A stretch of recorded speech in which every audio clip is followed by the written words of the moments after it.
during your career, while you're studying in school, we always hear about the hard skills and the soft skills of your career, right? These are like the doctrines of your career, what you do to become successful, right? Well, there are a lot of other things I want to talk about in order for you to become successful in your career. So when we talk about your hard skills, let's just go ahead. You know, when you talk about your hard skills, we speak about your skills specifically related to your particular career, okay? Those are skills in which you know that are specific. They will not change. You go to the school, you study these particular skills.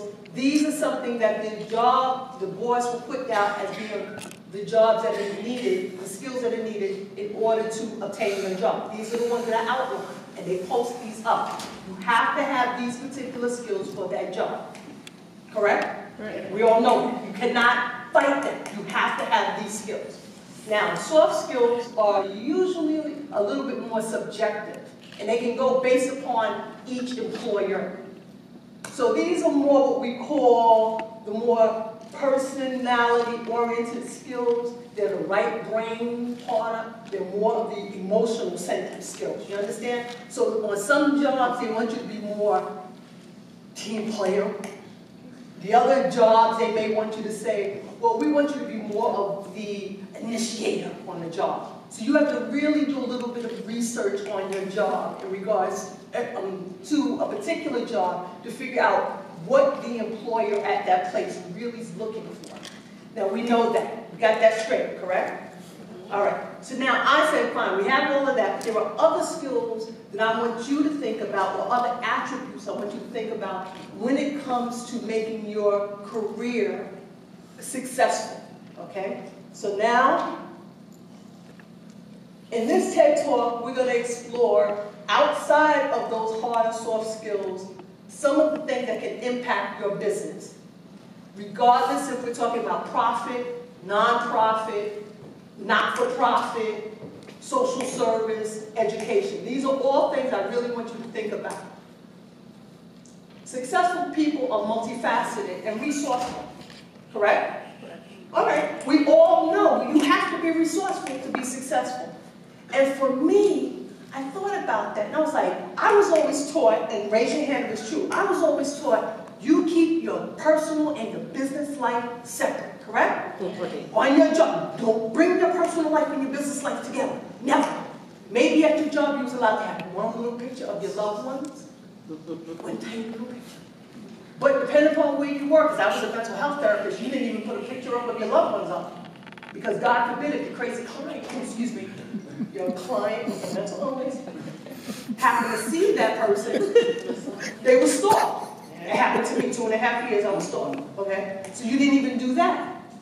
And then one day, at my wedding, all my worlds came together, and it freaked me out. My college people, my business people, my friends from when I was a kid, they were all in the same room together. Oh, violation of my code, oh my God, it scared me. So Kathleen's people knew Kat's people, who knew cat dance people, and they were talking to each other. It scared me. But then I looked out during the reception, and there were 250 people talking to each other. Pastors, performers, engineers, teachers, lawyers, resources. So I, as a sign language interpreter, who's working in all of these different arenas, I had all these resources available to me. So when I was on an assignment, I didn't have to Google. I could just pick up the phone and call somebody. Hey, what does it mean, this terminology, blah, blah, blah? What does it mean, da, da, da, da, da? I could just call any one of these people. And they were more than willing to help me. That was empowering. That was humbling for me to think they were available and they had my back at any moment.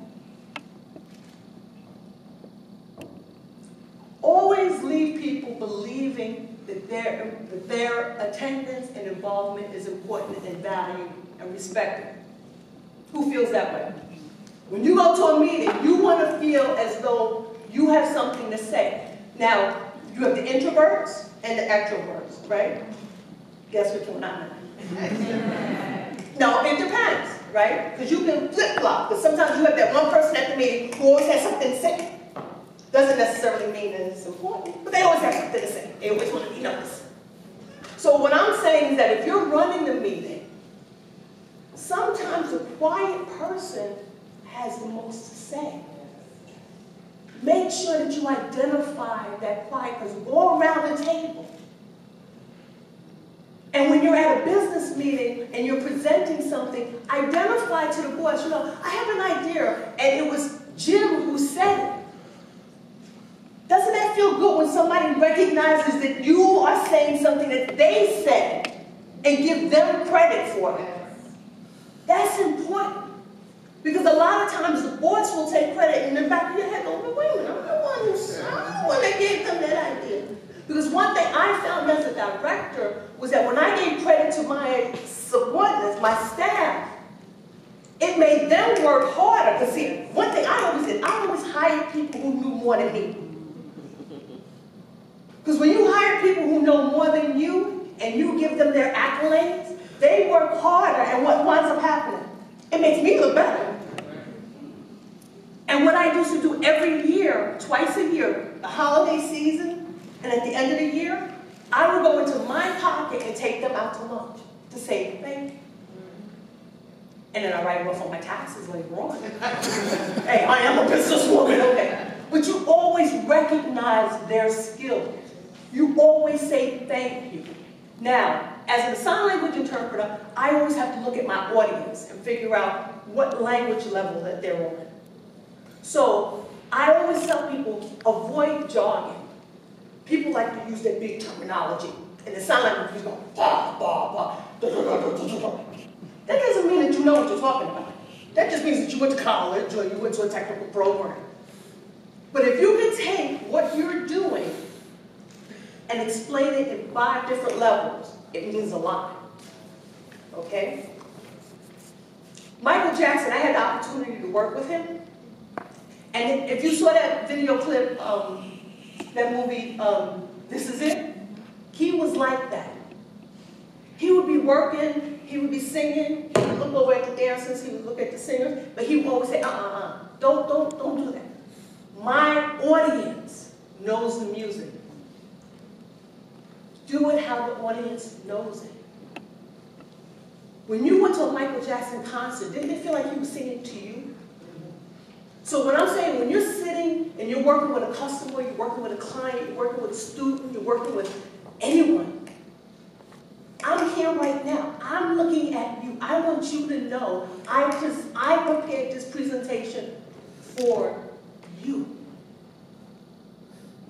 I'm not thinking about my family right now. They're okay. But I want to know I have your attention. So when you're sitting across the table with somebody, as a plumber, as an electrician, as a musician, as a teacher, as an architect, make that client think your attention is with them. Never forget the initial passion that brought you into that position. Sometimes we become so good, we forget what drove us to that position.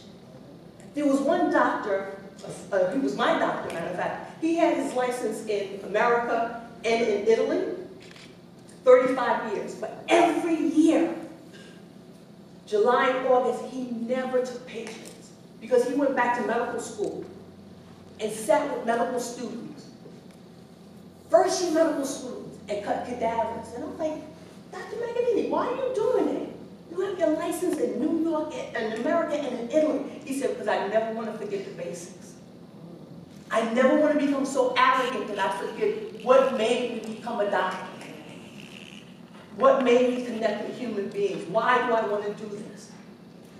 So I'm saying to you, never forget the basics. Never forget that you weren't born with the skills and the talents that you have.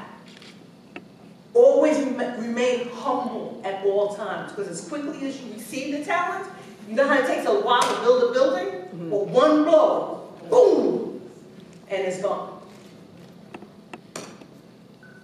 Isms. Ooh. Check your isms at the door every day. And I found out there's approximately 234 isms. That's a lot of isms. That's a whole lot of isms. I ain't realized there was so many isms. Now some of you may say, ooh, ism, autism. Autism is going to people who have, based on their hearing. So if you have somebody in your office who's hard of hearing or deaf, I don't want to talk to them because it takes too long communicating with them. I got to type back and forth and write back and forth. Let me go to this hearing person over here. That's a new term that we use in the field of deafness. Okay? Or able-bodyism. Oh, you're in a wheelchair. I don't know what do I say to them. Do I stand up? Do I sit down? Oh God. You know, I see you later. Oh, he's blind. Oh God. What do I say? Because we have a tendency of feeling uncomfortable. Let's be for real, right? Speak the truth, shame the devil. You know, kind of thing. So just check your isms at the door.